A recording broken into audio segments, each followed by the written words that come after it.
Hi friends, எல்லோரும் எப்படி இருக்கிறீங்க? வாங்க தக்காளி சாதம் செய்யலாம். குக்கர் வச்சுக்கோங்க. தேவையான அளவு எண்ணெய் சேர்த்துக்கோங்க. நான் கடலெண்ணெய் சேர்த்துருக்குறேன். 1/4 ஸ்பூன் கடுகு சேர்த்துக்கோங்க. 1 டேபிள் ஸ்பூன் சோம்பு சேர்த்துக்கோங்க. 1 டேபிள் ஸ்பூன் சீரகம் சேர்த்துக்கோங்க. 1 பெரிய வெங்காயம், 3 பச்சை மிளகாய், கொஞ்சம் கருவேப்பிலை சேர்த்துக்கோங்க. நல்லா வணக்குங்க. இஞ்சி பூண்டு பேஸ்ட்டு 2 டேபிள் ஸ்பூன் சேர்த்துக்கோங்க.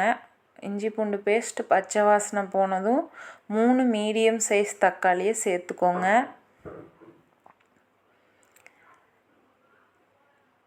தக்காளியை சேர்த்ததும் உப்பு சேர்த்துக்கோங்க.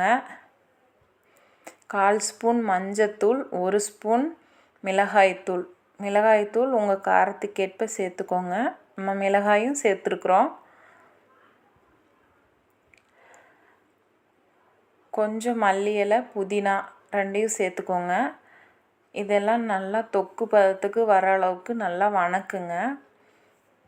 தக்காளி நல்லா மசிஞ்சு வரணும்.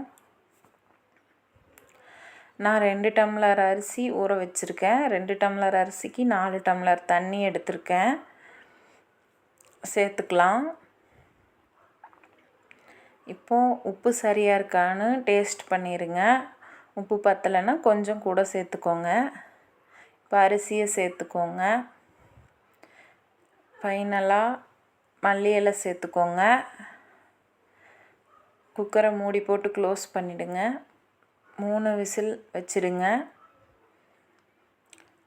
ப்ரெஷர் போனோடனே ஓப்பன் பண்ணிவிட்டு பரிமாறுங்க.